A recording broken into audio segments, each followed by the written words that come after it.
Welcome back to the Hitting the Turnbuckle podcast. Dynamite. We haven't done this in ages.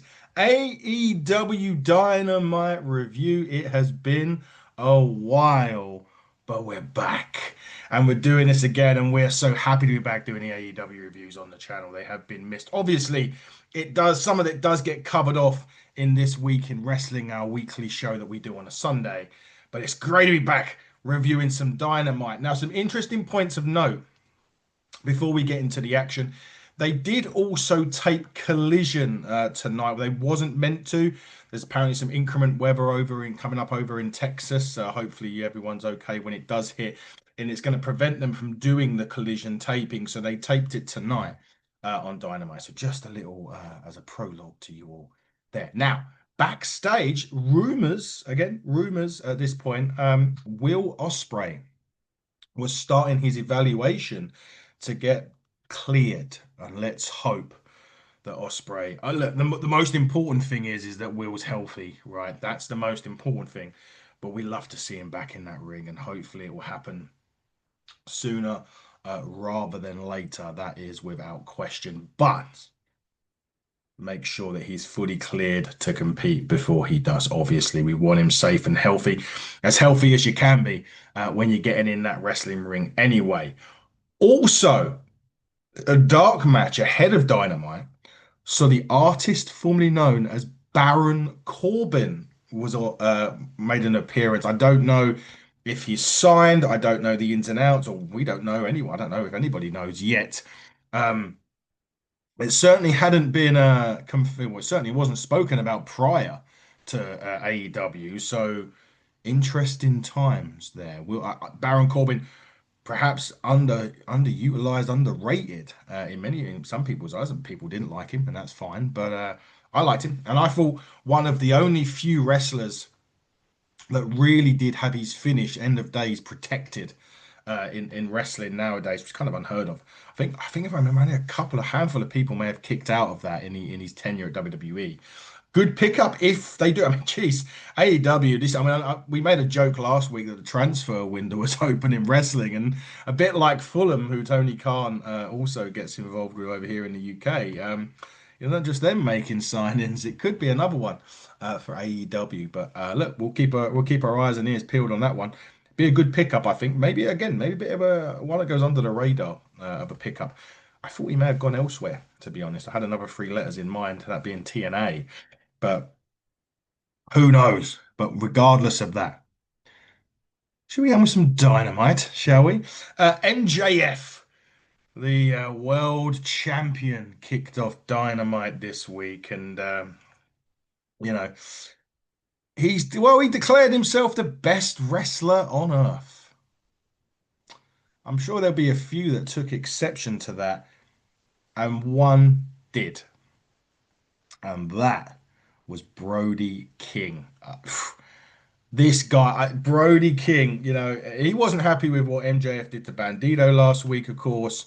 But I tell you what, Brody King in the main event picture on AEW, yes, please. He did challenge MJF for the championship on AEW and Dynamite. But MJF got a point when he said, "Hey, who have you beaten? Get to the back of the line, Jack," or in this case, Brody, and come and earn your shot. Which, to be fair to that, I would say I agree with that.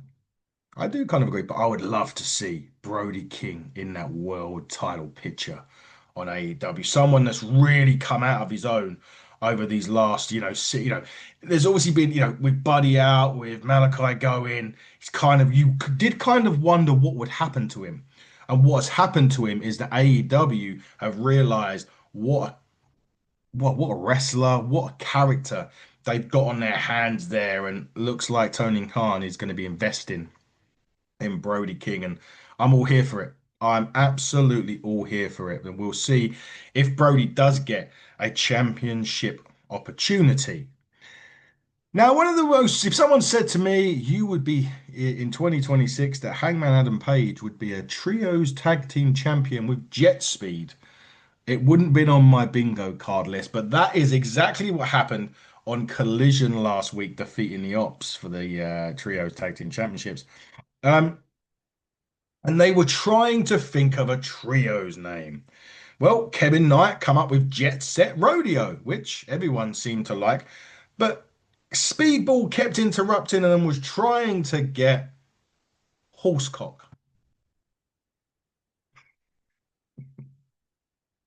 Um, Suffice to say, fell on deaf ears.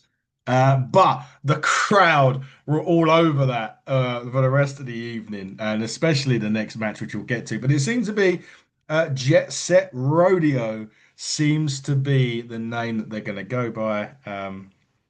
However, Page did say that he'll be wrestling Katsuyori Shibata on Collision this week, which that'll be a interesting match for sure. That'd be a very, very good encounter. But we get to the first match of the evening, and it is the aforementioned Speedball Mike Bailey, Horsecock himself, against the Ops' Samoa Joe. So clearly there's still some bad blood between the two. Do you know what? I thought this match was going to be great with the two in the ring, but I didn't think it was going to be this great. This was incredible. I mean, this was the open. We always say you've got to start the action off hot.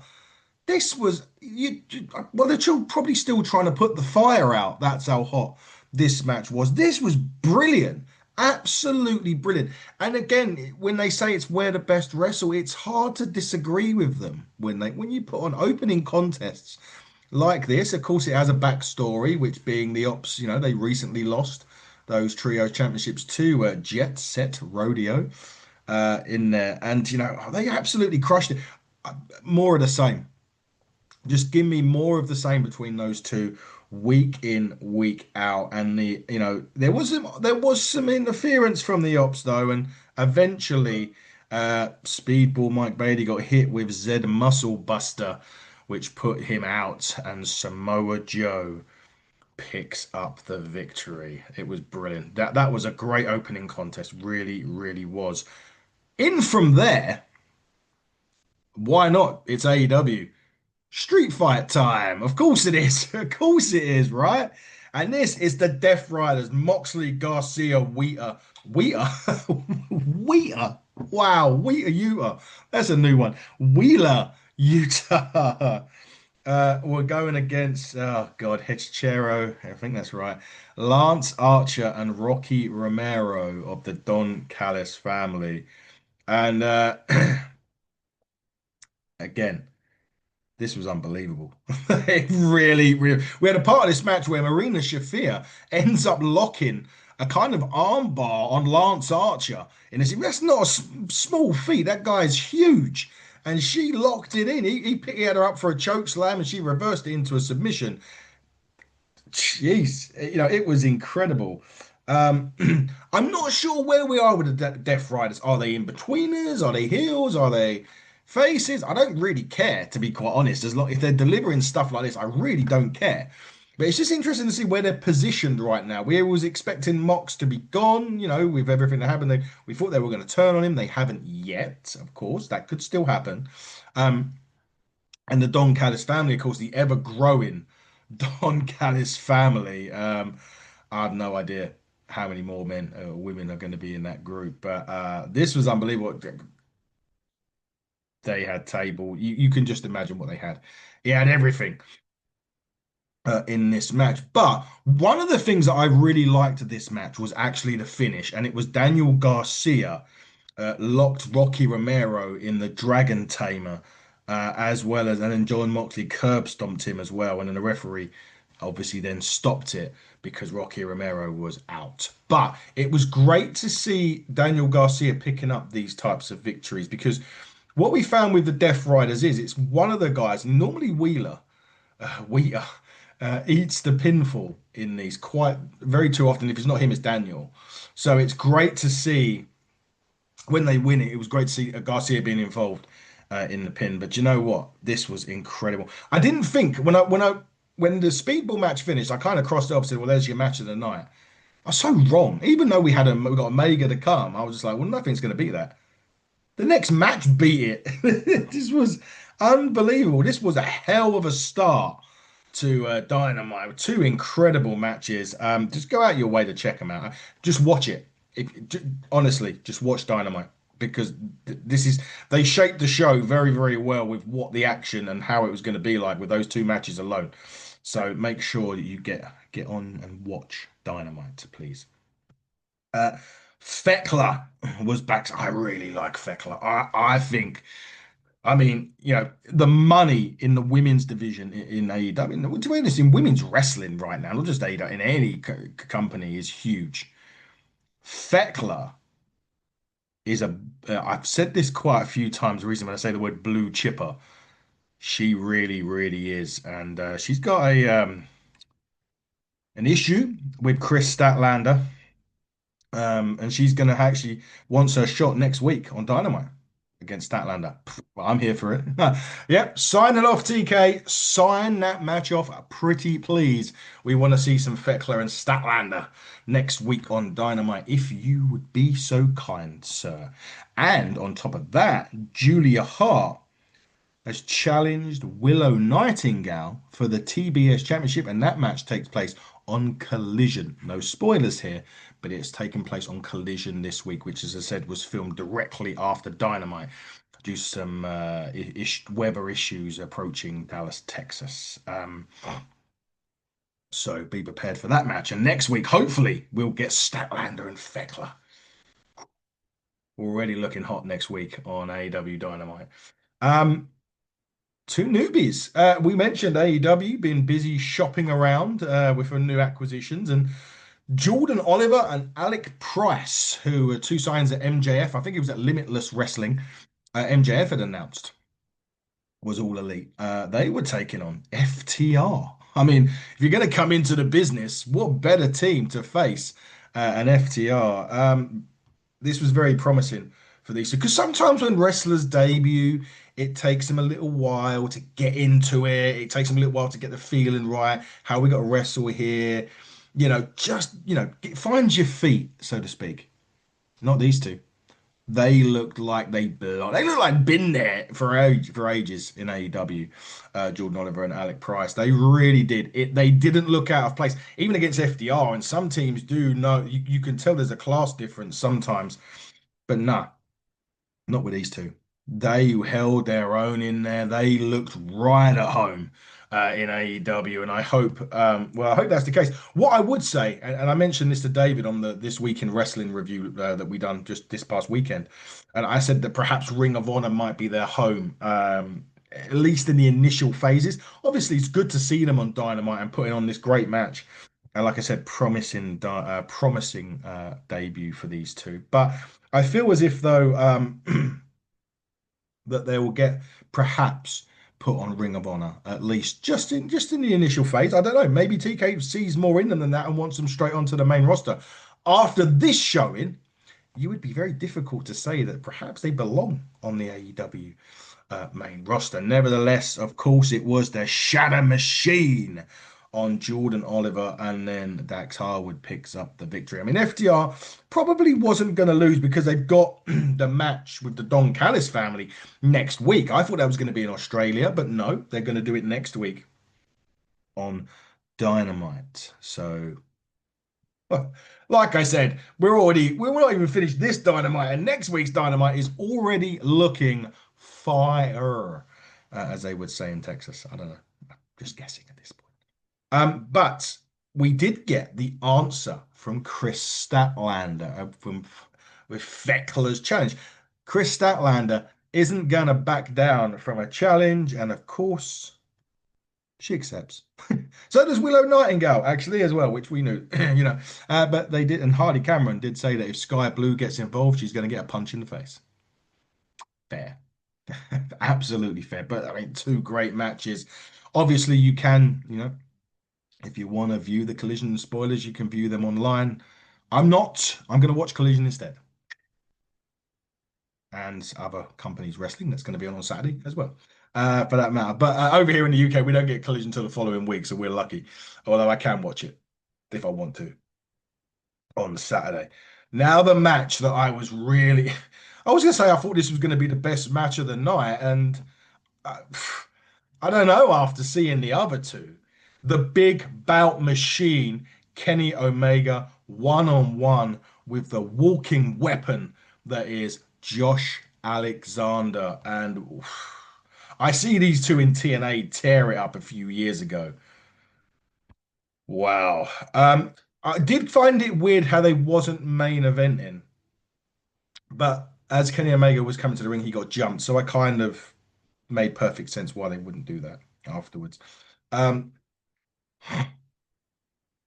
well, I mean, this is the interesting thing about this match that perhaps I wasn't expecting was Kenny Omega was doing a lot of fighting from underneath on this. Now, normally Kenny Omega, the best bout machine, generally wouldn't be fighting too much from the underneath. On this one, he absolutely was. I don't know if that's going to be testament to what we're going to be seeing going forward with Kenny Omega, but nevertheless, I don't really care if the matches are like this. This was, or Josh Alexander, and this is the difficult thing with AEW. I mean, the roster is so stacked with talent, and talent is the word.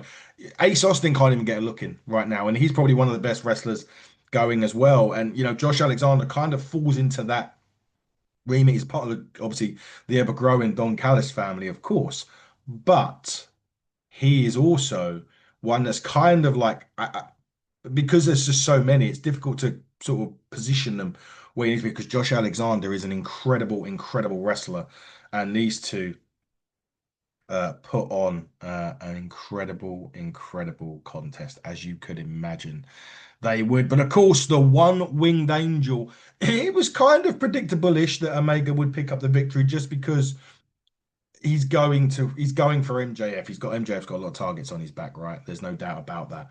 But with Kenny sort of over the last couple of weeks kind of positioning himself into getting that shot, you kind of thought he wasn't going to lose this match. That being said, you can't take away the match quality of this. This was unbelievable. Um Kenny did get the mic after this, and he gave Don Callis credit, actually. Of course, Don Callis, Kenny Omega's former manager, for striking while the aisle is hot and making sure Kenny wasn't 100%. But, he hasn't felt this good in years, apparently. And Don Callis doesn't have one man in his family right now that can touch him. Wow. I don't know about that. Takeshita, Okada, Fletcher, for that matter. Yeah, Lance Archer would give him a go. I know he's not positioned in that way at the minute. Um, but anyway, we move on. The Love Bombs. Timeless Tony Storm and Mina. I'm not going to even pronounce her last name because it would just be embarrassing. Against Megan Bayne and Penelope Ford. Jesus, there was this toss that Megan Bayne done on Mina when she threw her right over Tony Storm's head. I'm sitting here literally like, Jesus, she's gonna be seriously injured, seemingly unharmed. I'm not sure she's hurting, but as she could have been a lot worse than what she was. So thankfully, it looked, as I say, it looked far worse than it looked like she could have been in serious trouble. But again, thankfully, she isn't, and it was, you know, just maybe just a bruise. But look, Megan Bayne, Penelope Ford, they hit Mina with the Doomsday device. And as Tony Storm tried to interfere in this, Marina Shafir comes out. And again, see, Marina, who was kind of a face earlier on, is now a heel because she attacks Tony Storm with Mother's Milk.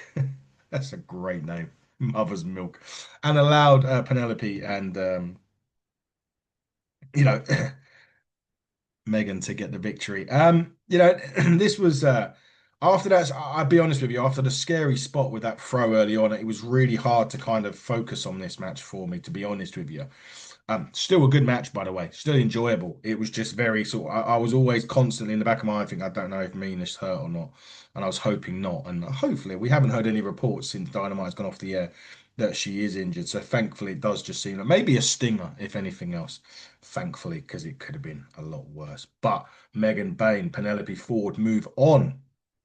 And obviously, we're going to get a timeless Tony Storm, Marina Shafir match. later on down the line. Now, Swerve Strickland against Kevin Knight in the main event of Dynamite. So it's a bit of a weird. People may have based on why is that main event, and well, there's a couple of things here. Of course, Swerve Strickland wants MJF as well. MJF was watching this match as well. Um, so watching from his seat, so to speak. So there was that side of it, and also you got to remember that Swerve Strickland, the guy that produces Swerve Strickland's music, passed away, or at least one of his music tracks passed away very, very recently. So it was probably, if anything, a really nice touch that they done there. And that's maybe why they added the attacking of Omega into that initial match with Alexander, because you would have thought that would have main evented. But perfectly, perfectly no problem with this main eventing. Um, brilliant match. Again, the action on AEW this week has been, to be fair, this week for a while now has been top draw, and I thoroughly enjoyed this match as well. Was the winner of this match maybe a little bit predictable? Of course, Swerve Strickland was always going to win. Again, someone that's in that world championship picture probably isn't going to lose a match, at least cleanly anyway. And he did hit Kevin Knight with big pressure to pick up the victory. But all in all, this was a fantastic episode, an excellent episode of Dynamite. Lots of fantastic matches on this. The list of challenges for MJF, and this is another good thing. The world champion isn't just focusing on one person. There's multiple people involved in that world championship picture, which makes it intriguing. And I know that we're only 3 weeks into the new year, but in terms of in-ring action, I think they're going to struggle to beat that this year for what they've done on this Dynamite. 22nd or the 21st of January, Dynamite. Mark that down in your diaries, because that was the best in-ring episode. And I really hope that this is the way that AEW keeps rolling through 2026. Oh, by the way, there was a power driver on the guardrail. Yeah. And that's not even Darby Allin being involved in that. What a great Dynamite, guys. And it's been so refreshing to get the reviews back. Uh, at least the Dynamite reviews back on the channel. I've missed not doing this. They will be back in a lot more going forward as well, which is really good to see. Coming up on the channel, I think I'm going to be the busiest that I've ever been in the next week or so. Seven, yes, seven or I think seven, maybe six next week. I'm sitting down and recording 6 interviews next week, starting this coming Sunday when we do This Week in Wrestling. Myself and David will be joined by the crew at bodyslam.net. Yes, we're going to be having a chat about the week in wrestling and the Royal Rumble. Interviews next week. Ryan Curran, Independent Showcase, sorry, is back. Ryan Curran, the member of the Rebellion who's going to make a big stepper this year. Maybe some breaking news about him as well on the show on Monday. We record on Monday. It may even go out Monday. I don't know yet. I haven't decided. Also, Independent Showcase, Danny Limelight will be joining us as well. We're going to be sitting down next week with former TNA star Crazy Steve, a man who's been in the NWA recently as well. I'm looking forward to hearing his stories and what he's up to at the minute, because he's up to quite some interesting stuff that you need to be checking out, by the way. Exodus Pro Wrestling, who just finished New Game this past weekend. We're going to be interviewing Handsome Harley, myself and Fee in the booth for that one. And she should be interviewing Crazy Steve with me as well, actually. Looking forward to interviewing Handsome Harley, a guy who's really making a name for himself in Exodus Pro. And someone that's going to be over here in the UK. Lil Mars, she touches down next week in the UK, so I'm going to be interviewing her as well for the channel for Independent Showcase. So lots of Independent Showcases coming up. Another one potentially coming up. I can't confirm that yet, but Nova as well, not the former ECW superstar. No. Nova, a women's wrestler. She's a first responder. She's a volunteer. She does a lot of work outside of wrestling as well. She's going to be on the show in early February, so keep an eye out for that.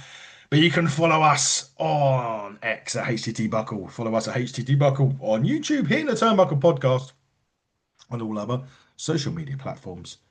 Until next time, everybody, stay elite and goodbye.